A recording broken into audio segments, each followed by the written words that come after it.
seguir e conquistar. Renova a unção sobre mim para profetizar e pregar a libertação e o seu poder para curar as cadeias, quebrar com agir e fluir desta unção.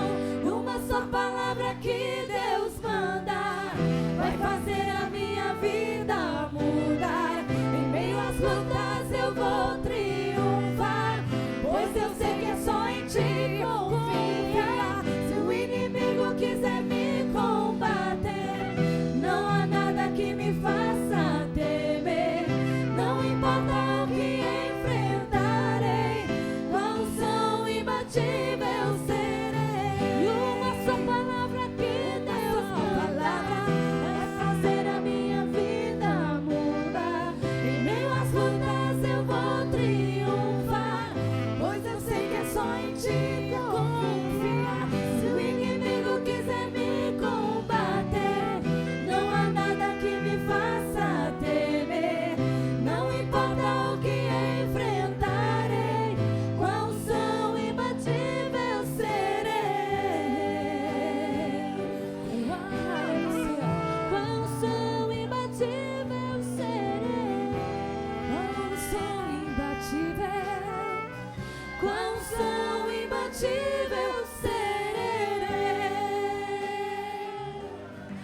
Aleluia. Você pode aplaudir e aplaudir e aplaudir ao Senhor. Aleluia.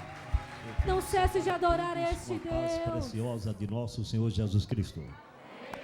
Quantos estão felizes nesta noite por estar na casa de Deus? Na presença de Deus. Podeis assentar? Vamos abrir nossas Bíblias na carta do apóstolo São Paulo, escrita aos Filipenses.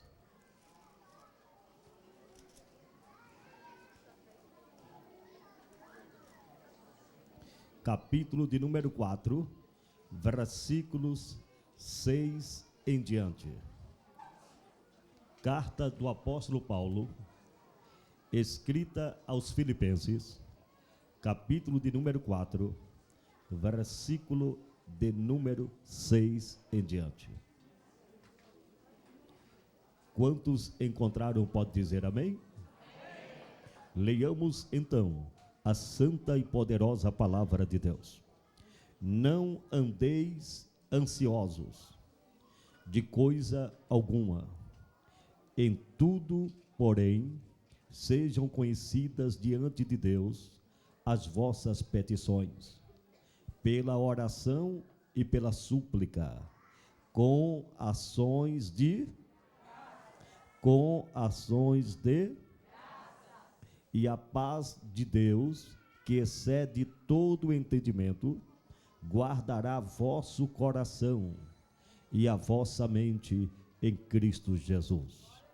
Versículo 11.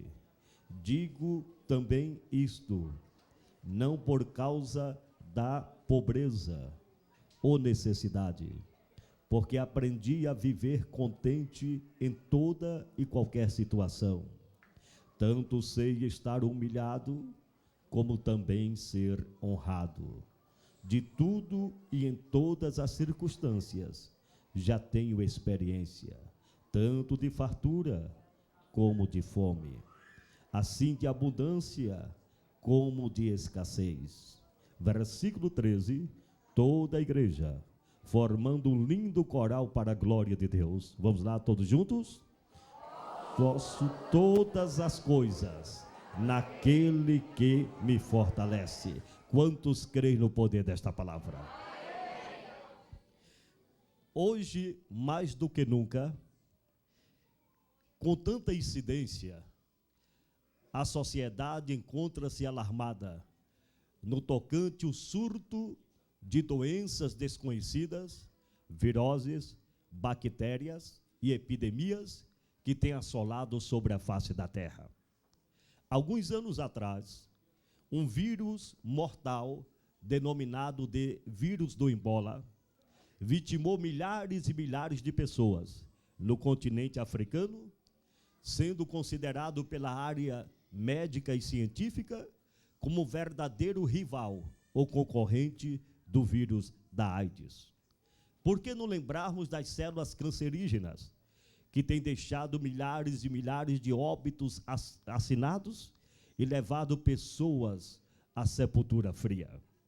Os problemas pulmonares, como a gripe aviária, a gripe asiática e, recentemente, a gripe suína, que é uma verdadeira afronta ao conhecimento médico e científico nos dias odiernos.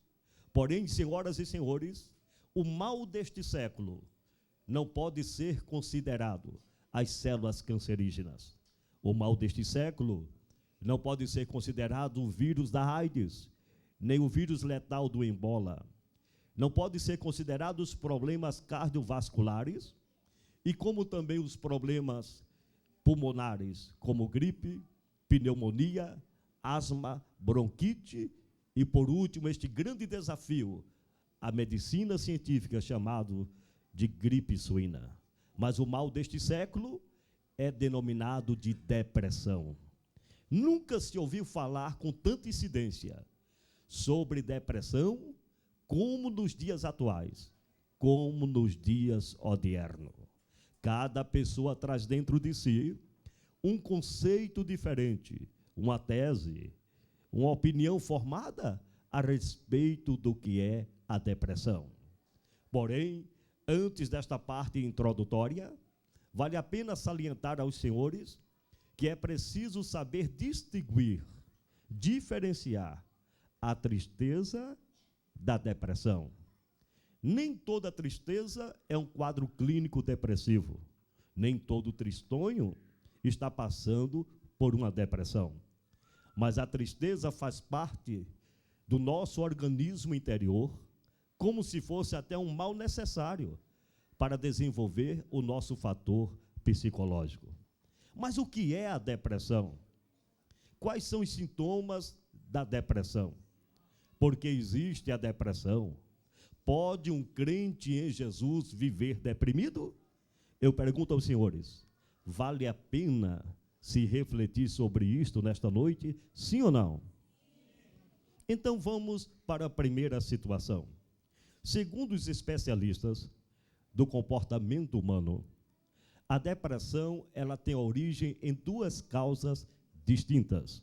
Número 1, a origem exógena, que quer dizer quando se manifesta no lado externo pessoal, através de percas, seja percas sentimentais, percas financeiras, através de uma dor, como doenças e enfermidades.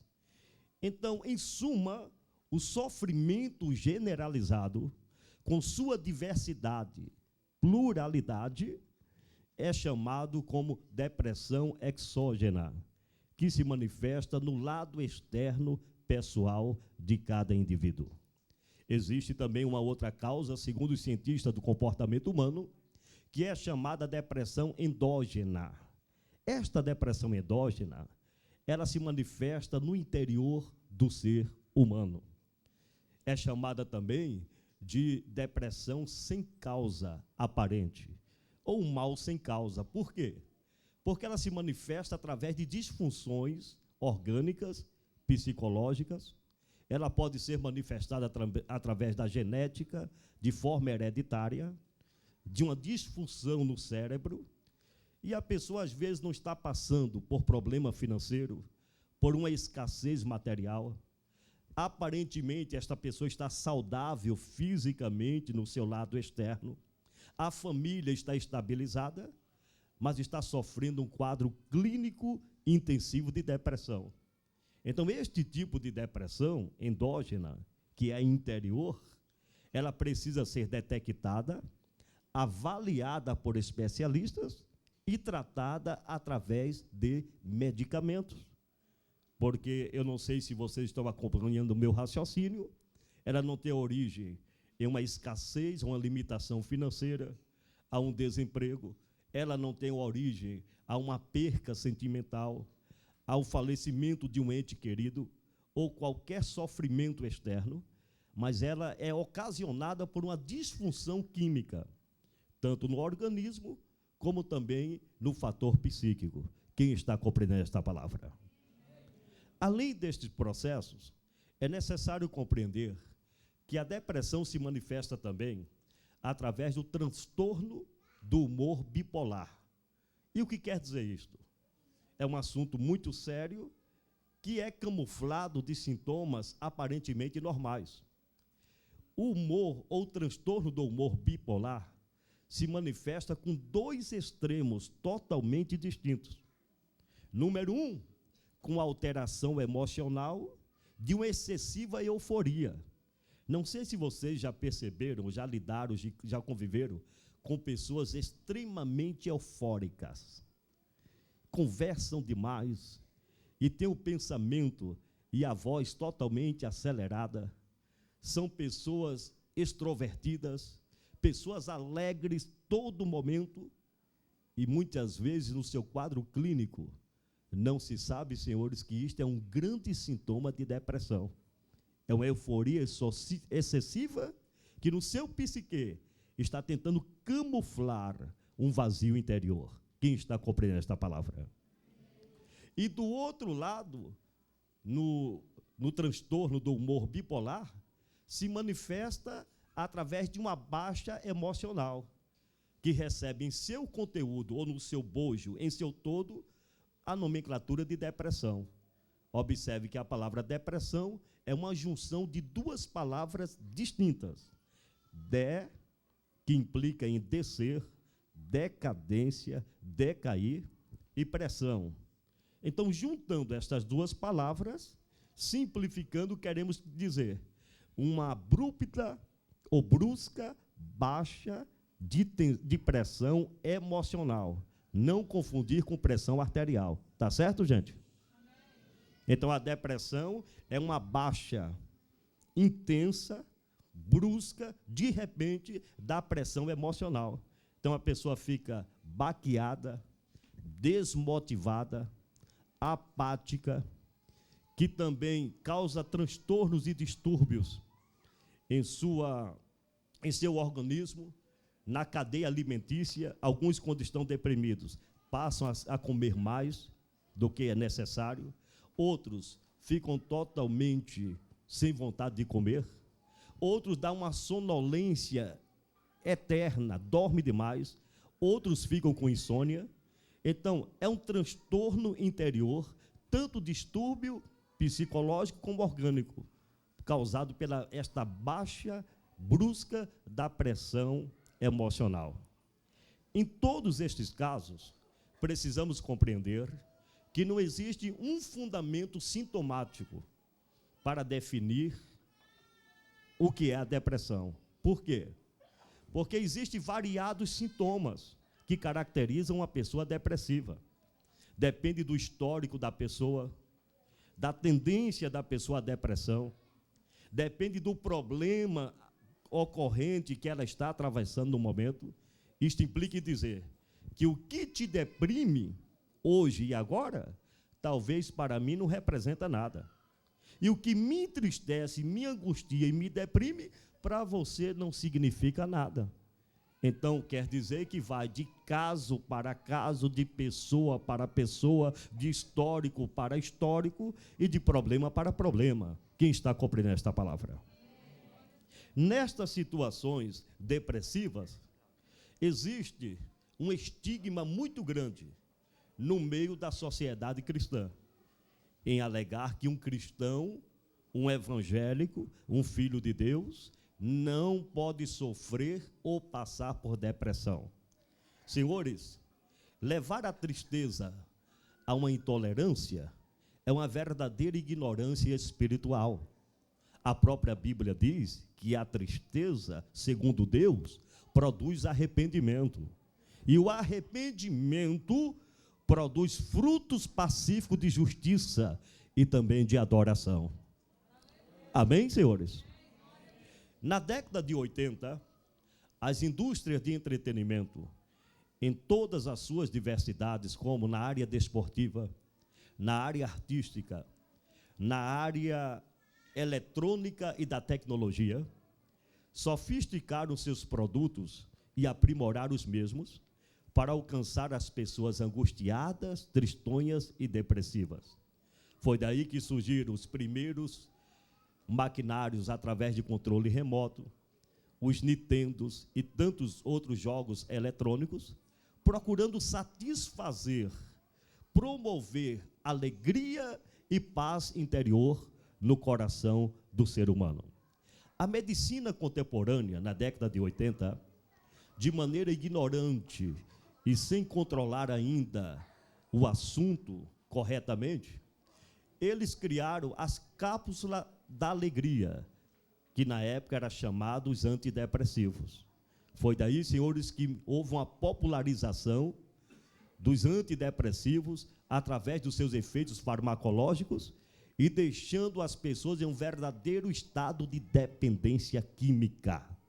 Porque em alguns casos depressivos, a química, a medicina não pode sarar, não pode curar e não pode resolver o problema.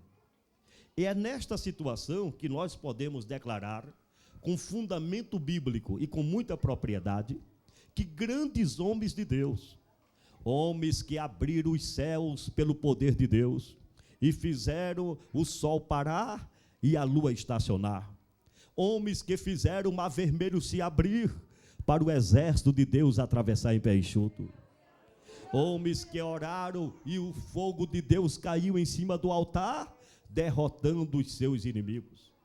Estes mesmos homens, eles tiveram quadros clínicos depressivos e sofreram verdadeira depressão. Por que não lembrarmos de um grande fenômeno espiritual chamado de João Batista? Foi João Batista, senhores, que mesmo não tendo uma revelação escriturística maciça, como eu e você temos aqui nesta noite, a Bíblia Sagrada completa, mas ele tinha a revelação do Espírito Santo de Deus. Foi João Batista que, quando estava batizando às margens do Jordão, sem ninguém indicar, sem ninguém gritar, João Batista apontou para Jesus e declarou: eis aí o Cordeiro de Deus, que tira o pecado do mundo. Foi João Batista, senhoras e senhores, que quando foi questionado a sua origem religiosa, profética, e perguntaram: tu és o Elias, o Isaías, o Jeremias, tu és profeta? E ele respondeu: eu não sou. E alguém foi mais atrevido e questionou: tu és o Messias? E João, ele se quebra todinho, se reduz ao pó e diz: eu não sou o Messias, não sou digno nem de limpar a sandália dos seus pés, porque eu batizo com água para o arrependimento, mas ele é maior do que eu, é ele que vai batizar com o Espírito Santo e com fogo. Foi João Batista que estava batizando às margens do Jordão, e quando Jesus entra nas águas, o Espírito Santo desce em forma corpórea de uma pomba sobre o Senhor Jesus, e João ouve o testemunho do Pai, dizendo: este é o meu Filho amado, em que o meu coração se compraz. Foi João Batista, senhoras e senhores, que por mais de 5 vezes seguidamente anunciava na Judeia e no deserto: arrependei-vos, porque está chegado no meio de vós o reino dos céus. Levante a mão e glorifique o nome de Jesus. Foi João Batista que teve o atrevimento e o poder do Espírito de Deus de apontar o dedo na cara de Herodes e censurar a sua vida licenciosa conjugal.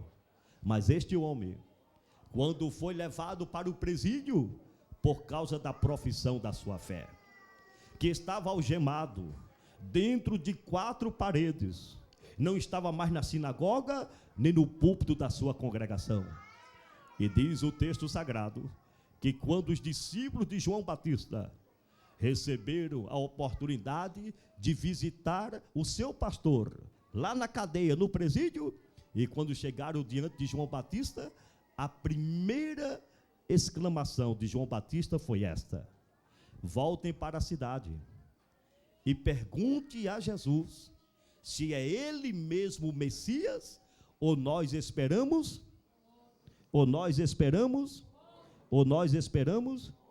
Senhores, isto é muito sério. Um homem que viu o Espírito Santo em forma de uma pomba, sim ou não?